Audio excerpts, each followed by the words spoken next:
শেরপুরের শ্রীবর্দী উপজেলা যুবদলের সিনিয়র যুগ্ম আহ্বায়ক ইখলাসুর রহমান লিটনের বিরুদ্ধে একটি অনলাইন নিউজ পোর্টালে মিথ্যা বানোয়াট এবং ভিত্তিহীন সংবাদ প্রকাশের প্রতিবাদে সংবাদ সম্মেলন অনুষ্ঠিত হয়েছে। বিস্তারিত থাকছে মঞ্জুরুল আহসানের প্রতিবেদনে। সোমবার দুপুরে উপজেলা বিএনপি কার্যালয়ে এ সংবাদ সম্মেলন অনুষ্ঠিত হয়। এতে লিখিত বক্তব্য পাঠ করেন উপজেলা যুবদলের সিনিয়র যুগ্ম আহ্বায়ক ইখলাসুর রহমান লিটন। তিনি বলেন, গত ৫ আগস্ট ছাত্র জনতার গণ অভ্যুত্থানে স্বৈরাচারী হাসিনা সরকারের পতন হয়।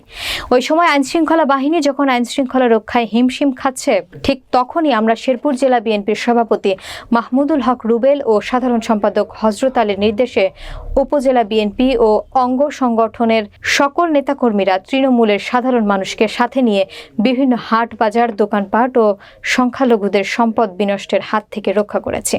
আমার দীর্ঘ রাজনৈতিক অর্জনকে বিনষ্ট করতে একটি বিশেষ মহল www.dailynewsbd.online নামে একটি নিউজ পোর্টালে আমার বিরুদ্ধে হামলা, ভাঙচুর ও লুটপাটের অভিযোগ শিরোনামে মিথ্যা ও বানোয়াট খবর প্রকাশ করে।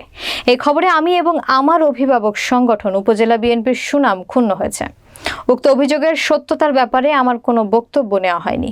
যাদের সম্পদ বিনষ্টের কথা বলা হয়েছে তাদেরও কোনো বক্তব্য প্রকাশ করা হয়নি।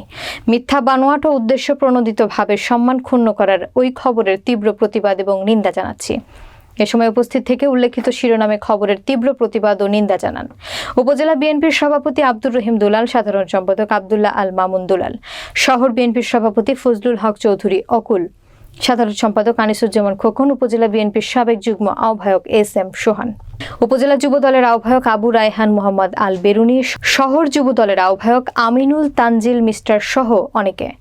সংবাদ সম্মেলনে আরও উপস্থিত ছিলেন উপজেলা বিএনপি ও যুবদল সহ অঙ্গ সংগঠনের নেতৃবৃন্দ।